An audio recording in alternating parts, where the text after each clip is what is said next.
कंपनीच्या नवीन सर्व्हिस कनेक्शनच्या क्षमता वाढीसाठी 20,000 रुपयाची लाच घेणाऱ्या महावितरण कंपनीच्या उपकार्यकारी अभियंत्याला चोरवड येथील कार्यालयात लाचलुचपत प्रतिबंधक पथकाने बुधवारी म्हणजेच 22 जानेवारी रोजी दुपारी 4:30 वाजता कारवाई करत रंगेहात पकडले।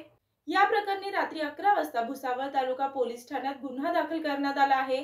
प्रशांत प्रभाकर इंगळे वय वर्ष 46 राहणार भुसावळ असे अटक केलेल्या उपकार्यकारी अभियंत्याचे नाव असून या संदर्भात अधिकची माहिती अशी की तक्रारदार हे भुसावळ शहरातील रहिवासी असून ते शासकीय विद्युत ठेकेदार म्हणून देखील काम पाहतात। त्यांनी एका खासगी कंपनीच्या LCCच्या स्कीम अंतर्गत नवीन सर्व्हिस कनेक्शनची क्षमता वाढवून 100 वॅट वरून 200 वॅट करण्याकरिता प्रस्ताव भुसावळ येथील उपकार्यकारी अभियंता प्रशांत इंगळे यांच्याकडे सादर केला होता। हा प्रस्ताव मंजूर करण्यासाठी उपकार्यकारी अभियंता प्रशांत इंगळे यांनी 25,000 रुपयांची लाच मागितली होती। दरम्यान तडजोडी अंती अखेर 20,000 रुपये देण्याचे ठरले।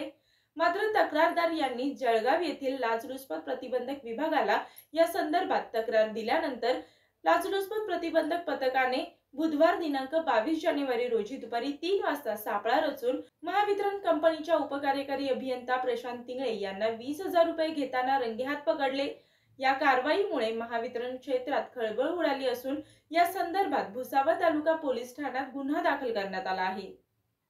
मी वर्षा वैभव थोरात, योद्धा न्यूज, नवी मुंबई।